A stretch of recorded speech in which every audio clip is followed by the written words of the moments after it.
El domingo pasado, a las 10 de la noche, miles de uruguayos sintonizaron la señal de cable HBO o se conectaron a su plataforma de streaming para reencontrarse con una serie que se ha convertido en uno de los fenómenos televisivos más importantes de los últimos años.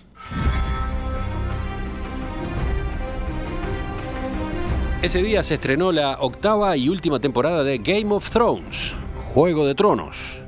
La saga, basada en las novelas de George R.R. Martin, que narra las disputas de varias casas nobiliarias por el control de un continente ficticio denominado Poniente. Lanzada en 2011, la serie viene rompiendo récords de seguidores año tras año. Solo en Estados Unidos, el capítulo del domingo fue visto por 17 millones y medio de personas. Esas cifras de audiencia en magnitud se repiten en varios países. Y a esos números en realidad hay que añadirle la piratería, estimada en más de 1.000 millones de visionados ilegales solo en la última temporada. Game of Thrones, todo un ícono de la cultura popular con cientos de subproductos de merchandising que ha provocado incluso un auge del turismo en los lugares donde se rodaron episodios. ¿Cuál es el secreto de un producto televisivo así? ¿Qué es lo que viene una vez que pase esta que se anuncia como la última temporada? De eso es que vamos a conversar hoy en una edición especial de La Mesa de los Jueves. Y para eso estamos con 4 fanáticos o seguidores. No sé, ellos irán diciendo, cada uno en su caso irá diciendo cómo se define, cómo se autoclasifica. Empiezo por Ignacio Alcuri, escritor, guionista, conductor de radio y televisión. Lo tengo acá a mi izquierda. ¿Qué tal, Ignacio? ¿Qué tal? Un placer. ¿Cómo te ubicarías en esas categorías que yo mencionaba? Lo del fanatismo le estoy escapando cada vez más en mi vida en general, pero tiene cosas lindas el fanatismo. Entonces uno puede decirse fan, pero de mentiritas. En realidad es un seguidor un poco apasionado.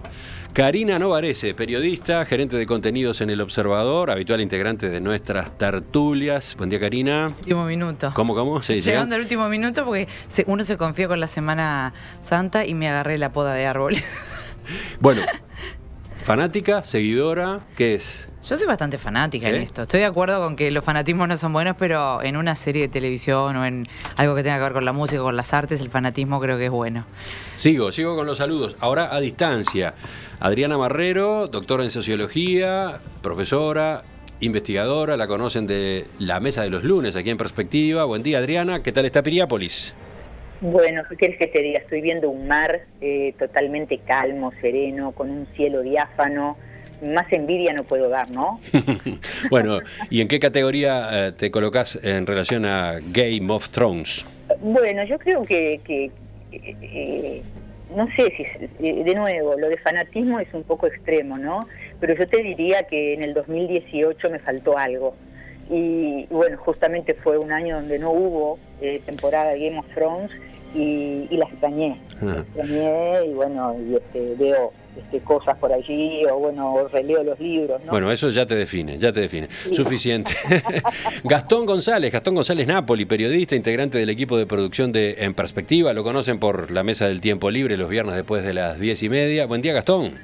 Buenos días. Estás volviendo de las vacaciones en realidad, ¿no? Ahora estoy en Punta del Diablo. Sigo de vacaciones, un poquito más. Mañana y el fin de semana ya se termina. Bueno, te reencontraremos el lunes. Contanos, ¿por qué aceptaste cortar las vacaciones para hablar de Game of Thrones? Bueno, yo tampoco me definiría como fanático porque sigo a algunos fanáticos en redes sociales y es otro nivel. Sí, eso es verdad, claro. Eso es verdad. Habría que hacer esa categorización. Claro, pero sí que me gusta mucho y de hecho yo le había propuesto a Romina hacer como una columna sobre la serie antes de irme de vacaciones, no salió en ese momento. Y cuando vi que estaban con esto le dije, bueno, si me quieren llamar no me molesta. A ver, entonces, primera pregunta también por una respuesta rápida. ¿Cuándo se engancharon con la serie? En la primera temporada y después de la primera temporada leí los 3 o 4 libros que estaban ya editados y ahí me enganché del todo, aunque tenía un amigo que ya los había leído y antes de que empezara la serie dijo, tienen que ver esto, pero es el amigo que siempre te dice, tenés que leer esto, tenés que ver esto, y nunca le creemos y esa vez nos tapó la boca a todos. Así que tú saliste a leer los libros después. Sí. ¿Karina? Yo al revés, porque en realidad yo soy como una así fan, no al nivel que... Tiene razón, porque después está bueno ver lo que decía Gastón, que hay gente que, a ver, se conoce todo, es como si fuera toda una realidad paralela, vive su vida casi como si fuera la de Game of Thrones. Sí, yo no soy tan así, yo sigo mucho la serie, me gusta mucho, pero yo era así como una serial seguidora de cuestiones que tienen que ver con fantasía interesante. Siempre me encantó El Señor de los Anillos. En otro nivel, pero para mí tiene mucho que ver Star Wars. Cuando era chica leía muchos libros que tenían que ver con magia y cosas así, ¿no? Así que yo había leído el primer libro de esta saga y el segundo, creo. Me habían gustado, pero no me había... Yo creo que cuando me enganché realmente fue con la serie. ¿Pero y la viste cuando se estrenó? Sí, empecé a verla. No me acuerdo si fue exacto, porque nadie espera... Es muy importante definir ese grado de pureza. No me acuerdo porque acuérdense que eso ni streaming ni nada, había que verlo en vivo. Yo ahora ya miro muy diferente. De hecho, esta es una de las pocas series que se siguen viendo, se siguen esperando el día en que sale para verla, ¿no? Adriana, ¿tú cuándo y cómo te enganchaste? Yo me enganché primero por los libros, y bueno, efectivamente iba siguiendo y esperando que saliera el nuevo libro, y por supuesto cuando vino la serie en el 2011 empecé a seguirla también, siempre con esa sensación. Ahora no, porque la serie se adelantó a los libros, ¿verdad? Pero siempre viendo las diferencias que había, las omisiones que había. Claro, necesariamente los libros son muy, muy largos, son muy, muy gordos. Así que bueno, desde el primer momento, y después sí, lo mismo que Karina, ¿no? Tampoco esa gente es parte de mi familia, ni me obsesiono buscando cosas sobre ellos después de verlo o antes, no. Una cosa, digamos, me gusta mucho, pero bueno, lo sigo con entusiasmo, y también decir, toda esa literatura que viene también en ámbito medieval, que viene la tradición del rey Arturo, es algo que seguimos, ¿no? Que seguimos, digo, toda una generación, bueno, también con el Señor de los Anillos, también Tolkien, todos esos mundos generados que, bueno, que son de una especie de Edad Media, ¿no? ¿Y Gastón, tu caso? Yo me acuerdo que vi el primer capítulo el día que salió, lo agarré en la tele y no lo terminé de ver. En ese momento se ve que mucho no me llamó la atención, pero pasó un tiempo y cuando descubrí que era una saga de libros me interesó un poco más, la agarré por ahí y ahí me comí un libro atrás del otro, porque los 3 primeros se van poniendo cada vez mejores, y ahí fue como, bueno, pues revisité la serie que ya iba por 2 temporadas, la vi entera. Y en ese momento estaba trabajando en El Observador, me sentaba atrás de Karina, y me acuerdo que le dije al editor con el que trabajaba, estaba en la sección de cultura, y le dije, che, tenemos que hacer algo con esto porque se viene la 3ª temporada que estaba basada en este 3er libro y va a ser impresionante. Y creo que ese fue el punto de inflexión, esa 3ª temporada me parece que fue cuando pasó de ser una serie con éxito a ser un fenómeno. Justamente, Game of Thrones, Juego de Tronos, se lanzó en el momento, a ver, corríjanme ustedes, en que se iniciaba esta nueva ola tan fuerte de las series, ¿no? Siempre había habido series en televisión. Yo de chiquito veía series. Sí, todos mirábamos seriales, le llamábamos en aquella época, ¿no? Seriales, ¿te acordás? Había seriales en la televisión. Yo sigo la serial de... Pero ahora es otra cosa, ¿no? ¿Qué diferencia a Game of Thrones, de las que salieron más o menos al mismo tiempo? ¿Dónde está para ustedes la clave?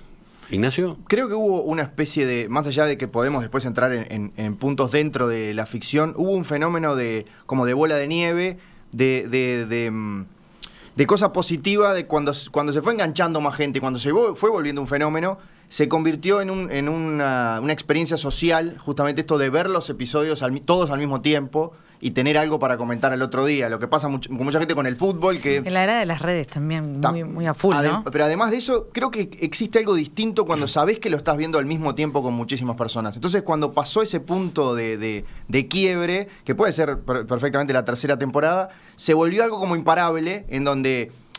no es que si quedabas afuera de la conversación, pero mucha gente se fue sumando y de esa gente un gran porcentaje le gustó la serie, entonces se enganchó y fue creciendo. ¿Pero por qué? Vayamos al tema. Para mí se dio justo en ese punto de inflexión que también tuvo que ver con la apertura de la televisión. Que no era solamente o televisión abierta al estilo uruguayo, o televisión cable. Empezaron a haber ya cada vez más servicios de Netflix no me acuerdo en qué año empezó, pero no fue tanto después. Poquito después como streaming, sí. digo, Sí, no sí, como sí. empresa de que ya yo alquilaba, muchos alquilábamos DVDs a través de Netflix. Entonces, si bien Netflix no tiene que ver, esto es HBO, de hecho HBO fue la gran arma de HBO para pelear de alguna manera con las mismas armas de Netflix, fue justo ese cambio, ¿no? Donde podíamos, por un lado teníamos la libertad de mirar la televisión a la hora que quisiéramos y donde quisiéramos, y por otro lado aparece una serie de estas que te deja pegada al sillón determinados días, en este caso los domingos. Yo soy de las fanáticas que no siempre la ha visto siempre totalmente en vivo, por llamarla, no es en vivo, ¿no? Pero en el momento en que se está dando. Ahora sí, por ejemplo, el domingo me estaba como desesperada, pero a veces síndrome de abstinencia. a veces en el medio lo miro los lunes, lo miro por HBO, yo miro mucho por streaming, sigo valorando mucho eso de poder elegir cuándo lo miro tranquila, porque en mi casa no necesariamente los domingos de nochecita son los días más tranquilos. Entonces se dio eso. Y se dio para mí el hecho también de que las redes ya estaban en su apogeo. Era muy fácil tener la segunda pantalla y estar conversando sobre el tema mientras que estabas mirando la serie. Claro. Debo decir igual, y después lo dejamos para más adelante, que Uruguay para mí no es de los países donde hay más fanáticos. Yo en mi grupo de amigos me sigo encontrando, vos capaz que tenés muchos, pero yo me sigo encontrando muchos, me dicen, no tengo ni idea, tengo que empezar a verlo de cero, de uno. Bueno, vos... Yo soy un buen ejemplo. Yo no soy discriminadora. Es más, he decidido organizar esta mesa para que ustedes me convenzan de que tengo que sacarme el atraso fenomenal y ponerme el día. Bueno, no sé si te vamos a convencer, pero yo tengo algunos argumentos que valen la pena. Trucos. No soy el único, Romina está en la misma. Es que yo les digo que la mayoría de los uruguayos están en esa. Para todos los que dicen en Twitter que dicen, yo soy el único que no vi. No, a ver. La mayoría no han visto Game of Thrones. La buena nueva es que tampoco tienen que ser tan obsesivos de verlo del 1 al... Hasta ahora, hay una guía fabulosa de New York Times que les dice cuáles son los episodios claves que hay que mirar. Aquí me miran porque eres muy fanático, pero yo digo para el que llega ahora. No, yo soy un completista obsesivo, no es que sea fanático. Yo si voy a arrancar una serie tengo que ver todos los capítulos. Pero es una buena ayuda eso, porque es muy buena ayuda. Me da pereza pensar en la montaña de capítulos que me faltan. Sí. Mirá, dicen algunos oyentes, pobre gente alienada. Claro. Los que no ven la serie, sí, es terrible. Pero bueno, lo lamento por ti, pero creo que podés llegar a nuestro rebaño pronto. No, creo que está hablando de ustedes. Lo interesante, a lo que hay que decirle a los lectores para que no se pongan tan intelectuales, oyentes. Es que todos tenemos... oyentes, es que todos tenemos algún tipo de alienación. Sí. Entonces, si la nuestra es esta, que es mirar una serie una vez por semana, comentar y hablar del tema, y además leer libros, yo creo que es muy positivo. Váyanse a un parque a conversar y compartir un mate, dice... la misma persona. El domingo a las 9 de la noche tampoco complejo. Seguimos, a ver. A las 10, perdón. Adriana, tú ya esbozaste algo, pero insisto con la pregunta. ¿Cuál es el gancho principal? ¿Por qué? ¿Por qué te convence, no sé, el argumento, los actores, la ambientación? ¿Por dónde viene tu motivo? En primer lugar, es un error saltearse capítulos. ¿Por qué, Emiliano? Porque cada capítulo... genera el clima necesario para entender el siguiente, ¿no? Es decir, a veces tenemos que esperar a ver si hay gente que muere o que no muere. Tenemos que esperar a ver cómo se entonces, bueno, eso genera una sensación, ¿verdad?, de clímax que no puede ser sustituido. Bueno, tomo nota.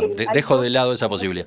Sí, hay dos cosas que sí, por favor, no. Yo después te he puesto los libros, no tenés que comprar, que son caros. En inglés son más baratos. Pero entonces, yo diría dos cosas.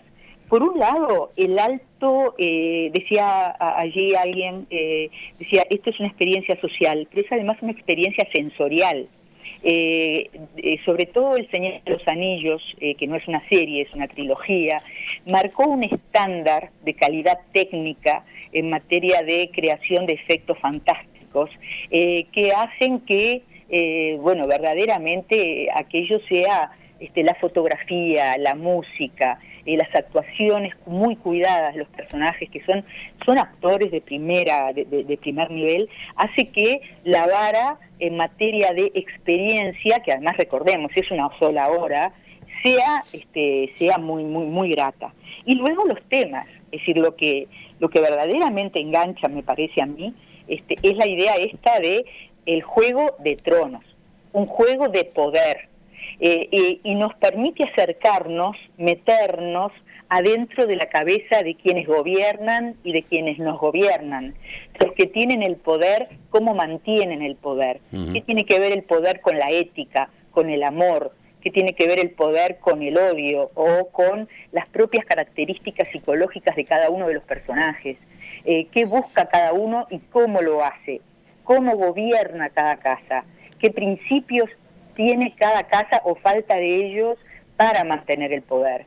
Entonces, la gente que estamos por lo general fuera del poder, tenemos esa oportunidad de acercarnos al modo como se procesan decisiones importantes, ¿no? Y además, a mano de personajes que son sumamente humanos, con los cuales es muy fácil identificarse y sentir empatía.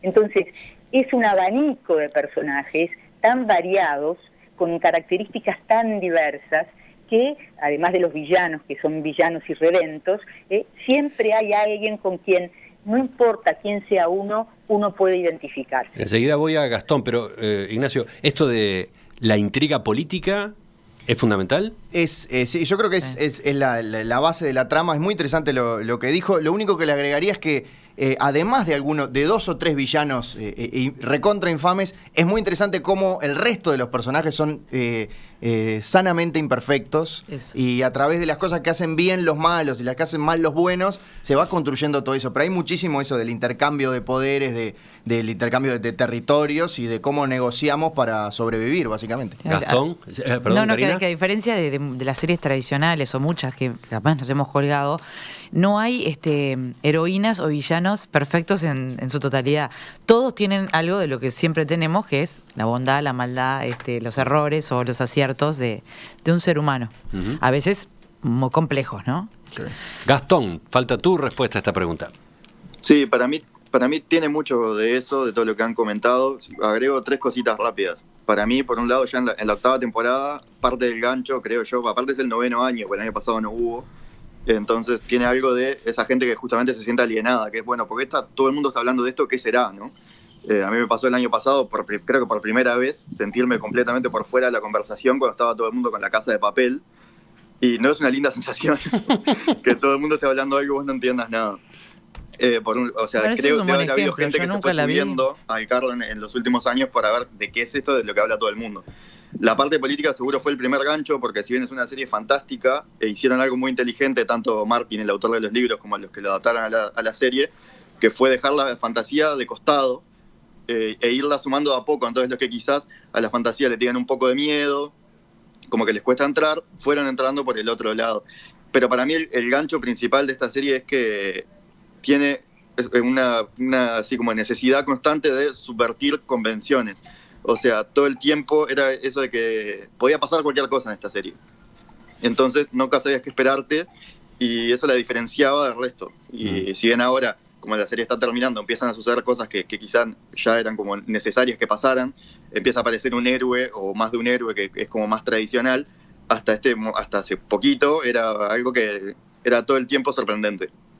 Sí. Para mí la imprevisibilidad es una de las características más interesantes de esta serie.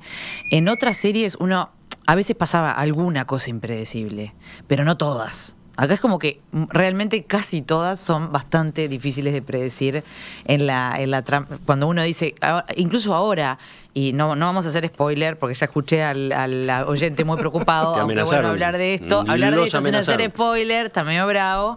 ¿Pero cómo vas a hacer spoiler? ¿Tuviste ya todo el resto de la serie? No, spoiler para atrás, me va a decir él, no, para adelante no podemos hacer nadie. O de pronto solo del capítulo del domingo pasado. No, claro, el domingo pasado tiene un secretismo absoluto en torno a todo esto, no se sabe nada, se sabe después que sale cada capítulo algún detalle de cómo se filmó ese capítulo, pero tenés pistas. Lo que te quiero decir es que en otras series vos decías, bueno, capaz que se puede morir, capaz que puede ser rey, pero acá realmente se te dan vuelta todos los parámetros, todos. El que venía posicionándose como el que iba a ser el líder, a veces la queda en el camino, muchas veces la queda en el camino. El que no daba 2 pesos. De hecho, algunos, y me incluyo, a veces decimos que esto va a terminar de la forma más inesperada posible, o puede ser que los autores nos digan, no, vos tuviste sopa todos los 8 años, no mucho más, ahora te voy a dar un final normal. No sé. Realmente es muy impredecible, eso tiene que ver.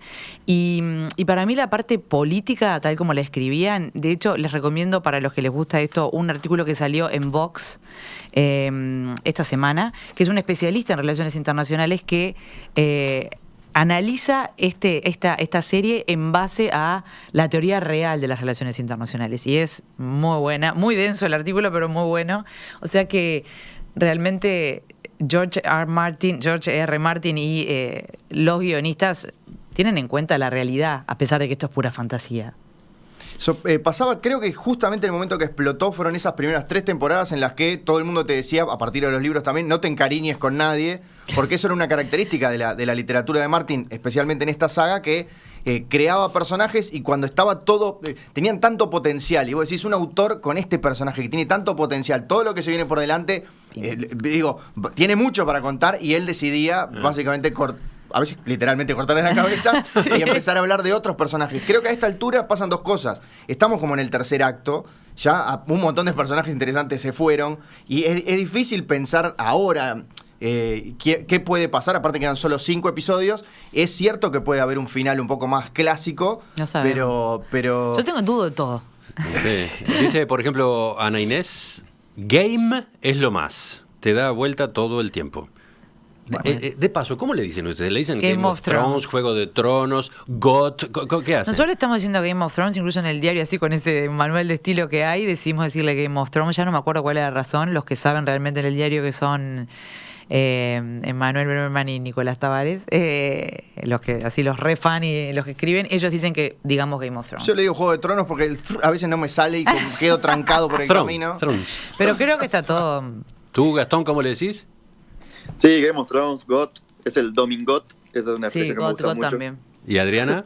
No, sí, Game of Thrones, pero si me dejás complementar algo de lo que dijo Karina, porque yo creo que justamente esto de lo inesperado, que fue justamente lo que ocurrió con un personaje en la primera temporada, la de Ned Stark, que es el rey de una de las casas que nos presentan primero, y representa todo lo bueno, todo lo moral, todo lo ético, y la muerte de ese personaje justamente nos muestra de qué trata la serie. No es inesperada desde el punto de vista de lo que se trata es de un juego de poder. En los juegos de poder, las reglas son propias del poder, no son éticas ni morales.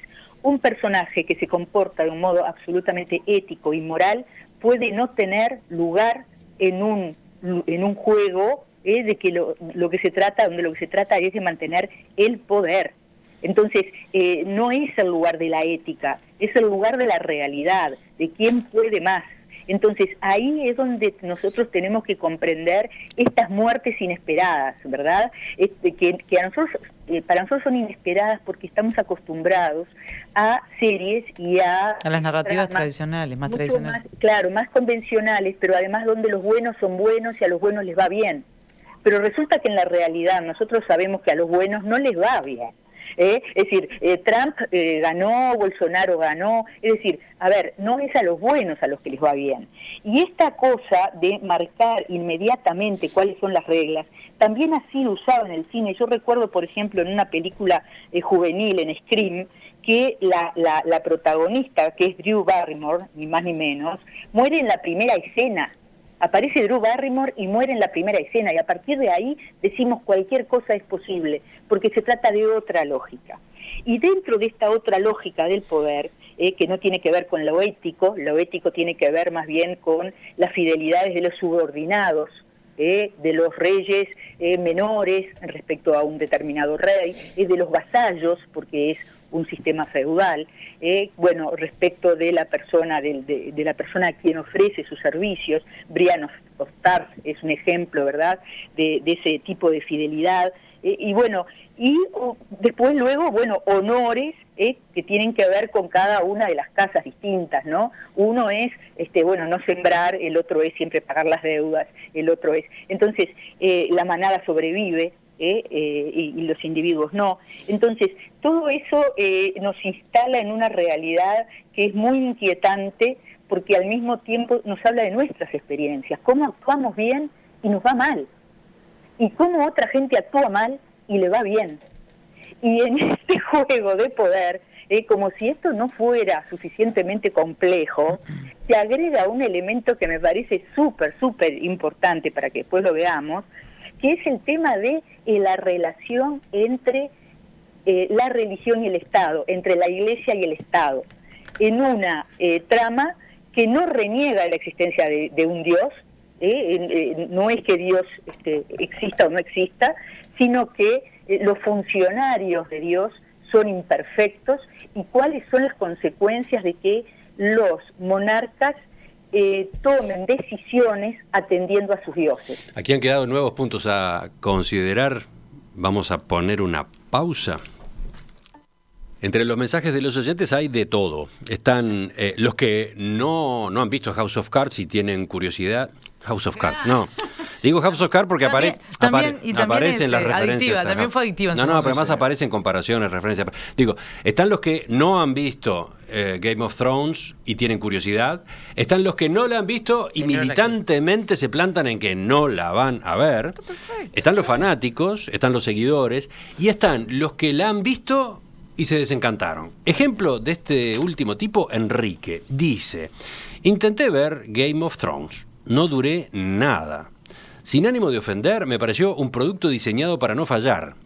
Toma algo más que el tono fantástico del Señor de los Anillos, hace un émulo político de la antigua Europa en una tónica a los House of Cards, y por si faltaba cautivar algún público, lo salpicaron con sexo soft, explotando el fenómeno de 50 sombras de Grey, etc.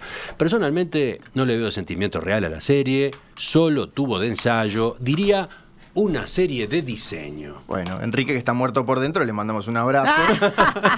¿Le gustó como provocación? Pero nosotros, por ejemplo, a mi Casa de Papel, que lo vio todo el mundo, yo realmente no pude pasar del tercer episodio. La gente es así, hay cosas que te tocan y hay cosas que no. Queda esta pelota picando para cuando retomemos la conversación. Este oyente, Enrique, que le pasó con una aplanadora por arriba a Game of Thrones en ese mensaje que yo leí hace un rato. No. Después agrega: hay que destacar una producción envidiable en lo artístico y técnico. Soy animador 3D, así que de eso puedo hablar algo. Nobleza obliga en esa materia. Se destaca. Enrique, prendete con The Handmaid's Tale, el cuento de la criada. Vas a estar feliz. Bueno, capaz, yo creo que te debería enganchar. ¿Qué es eso? El cuento de la criada es un gran libro de Margaret Atwood, una gran escritora. ¿Pero qué tiene que ver Estoy diciendo otra serie porque no le gustó esta, pero pasó mal. Entonces, para que no nos digan que somos solo fanáticos de Game of Thrones, le recomiendo otra. Mirá, qué servicio. Otras alternativas.